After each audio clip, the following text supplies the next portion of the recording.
So we're at Cayo Santa Maria this week. We're at the Royalton, first time here, so I'm pretty excited to check the room out.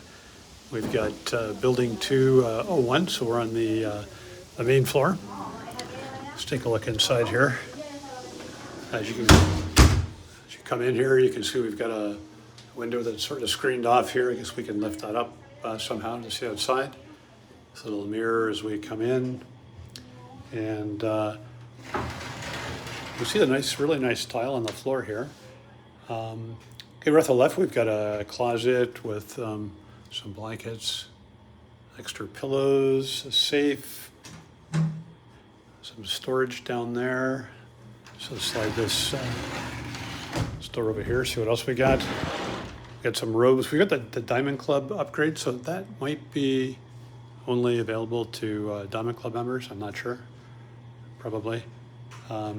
Over here, we've got the bathroom, which is pretty, got these kind of barn doors that slide open, which are nice. Looks like they've done a little bit of an upgrade here in the bathroom. So we got a sink here, decent amount of counter space, bathtub, the shower. You can see an open window, those shutters close as well. Some nice looking towels, these towels. Yeah, towels are very soft, look nice towels. It's like no face cloths, which seems to be two sets of towels, nice. Okay, some towels up there as well. No face cloths though, which seems to be pretty common in Cuba in my experience. Anyway, this is interesting. When Tracy was first using the toilet, there used to be no door, but turns out that the shower door can open up and serve as a bathroom door as well, which is an interesting feature. You got a shower with a rain head up there. Looks like a decent sized shower, lots of space to put your shampoo, whatever, on the floor, decent sized shower. So overall, I would say bathroom looks in pretty decent shape, reasonably modern. All right, let's take a look at the rest of the room here.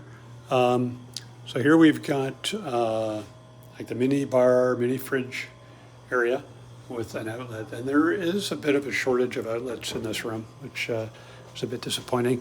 Down here we've got a fridge and we've got a couple of beers in here. There's a little note there probably telling us how often they restock and some pop and water. So again, that might be, some glasses in there too. This might be a Diamond Club feature, getting the beers and whatnot, which is nice. What else we got here? A thermostat, fan speed separate down there. Oh, and that's nice, having a fan above the bed, just in case the air conditioner. I'll let you know how good the air conditioner is. It seems to be, there's the cold air coming out there. It seems to be kicking out pretty good. And here, if you want some privacy in the bath, you can just kind of close these windows here or leave them open if you want to be able to see. So that's nice. Here's a king bed. Looks like a decent sized bed, no complaints there. One complaint though is I'm noticing there's no outlets. Normally I like to put all my various iPhones, iPads, headphones, whatever, and recharge them next on the night table here, but they don't seem to, there's no power outlets down there. There's a power outlet over here next to the couch. And then we've got the main desk area here, and again, no easily accessible power outlets there. There are a few underneath there, but that's not the easiest to deal with. Yeah, so I'd say other than the outlet not being that convenient, I'd say the room is really quite nice. It's quite spacious. Got a very decent size bathroom, good closet space, mini fridge space, bed, little sitting area here, table, chairs.